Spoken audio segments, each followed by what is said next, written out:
बड' लेटेस्ट आपडेटआव बयखौबो बरायबाय। दिनैनि रादाबखौ फरायदों आं प्रमद खाख्लारि। गिबि निउज आपडेट दङ। आमेरिकायाव गिख्रंथाव रेल जाब्रबथाय। आमेरिकानि सियाटेल आरो शिकाग'नि गेजेराव खारबाय थानाय आमट्रेक कम्पानिनि गंसे रेलआ साहा गेजेर मोनतानायाव रेल लामानिफ्राय गोग्लैयो। बे जाथायजों साथाम सुबुंनि जिउ खहा जायो। फारसेथिं बे जाब्रबथायजों गोबां सुबुङा जोखोम जादों होननानै आमट्रेक कम्पानिया मिथिहोदों।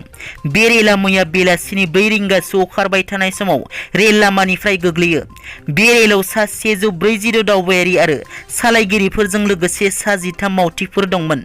सालायग्राया फोरमायो दि मोनसे दाब्बाया बेलथायनानै मोनसे दाब्बानि सायाव गोग्लैदों होनना।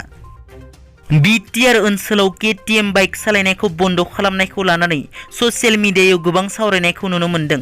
केटिएम बाइकनि सायाव बिटिआरनि गाहाय प्रमद बर'नि गोख्रों बिबुंथि। बिटिआरआव थाबैनो केटिएम बाइकखौ बन्द खालामनाय जासिगोन होनना। गोबां लाइमोन सेंग्राफोरा जेसेबां बाइक जाब्रबथायजों जिउ गोमादों बिनि गेजेराव बांसिनानो केटिएम बाइकजों जिउ गोमादों होनना।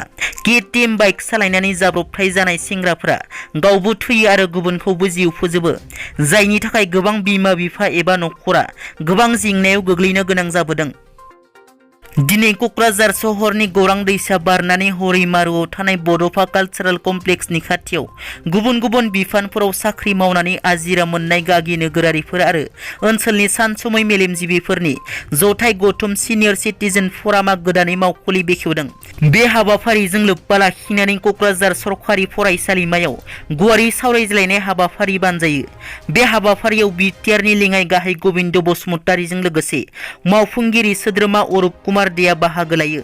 बे हाबाफारियाव बाहागो लानानै बिटिसिनि सावस्रि बिफाननि मावफुंगिरि सोद्रोमा अरुप कुमार देआ बुङो दि बिटिआर सरकारा सिनियर सिटिजेन्सफोरनि फाहामथायनि थाखाय न' थांनानै देहा फाहामथाय सिबिथाय होगोन। बेयाव थांगोन सासे डाक्टार आरो नार्स।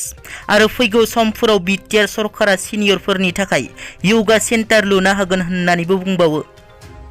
बिटिआर गोरोबथानि सासे सागानगिरि थामहिनबा एनडिपिनि गायसनगिरि आफादगिरि रन्जन दैमारिखौ उदां खालामनांगौनि दाबिजों सोमावसारनाया सानफा एफा गोख्रों जागासिनो। बेबादि समावनो दिनै आसामनि केबिनेट मन्थ्रि इउजि ब्रह्मआ गावनि बियाब चापागुरिनि रायजो राजाफोरनि दुखु सुखुनि खौरां लाहैयो आरो रन्जन दैमारिनि सायाव बिबुंथि लाखियो। रन्जन दैमारिखौ जोबथेसालियाव हरनाया गोजौ बिजिरसालिनि थिरांथायाव हरदों। सरकारा जोबथेसालियाव सोनो हाया। नाथाय आसाम सरकारा गोजौ बिजिरसालियाव जेब्ला बिनि सायाव मोनसे थिरांथा जानाय लामायाव फैयोब्ला आसाम सरकारा आबुङै हेंथा होनाय नङा। बेखौ बखनांगौनि थाखायनो खामानि मावगोन। बे बाथ्राखौ आसाम सरकारनिफ्राय होनगासिनो दङ। बे आयेननि प्रक्रियाजों थांबाय थानाय समाव आन्दालननि गेजेरजों बेवहाय माबा मोनसे सोलायहोनो हानाय नङा। आन्दालन खालामनायाव जेबो बुंनांगौ गैया। बयहाबो आन्दालन खालामनायनि अधिकार दं। नाथाय जों गोरोबलायनानै खामानि मावोब्ला मोजां फिथाइ मोननाय नङा। रन्जन दैमारिया थाबैनो उदां अख्राङाव फैसिगोन।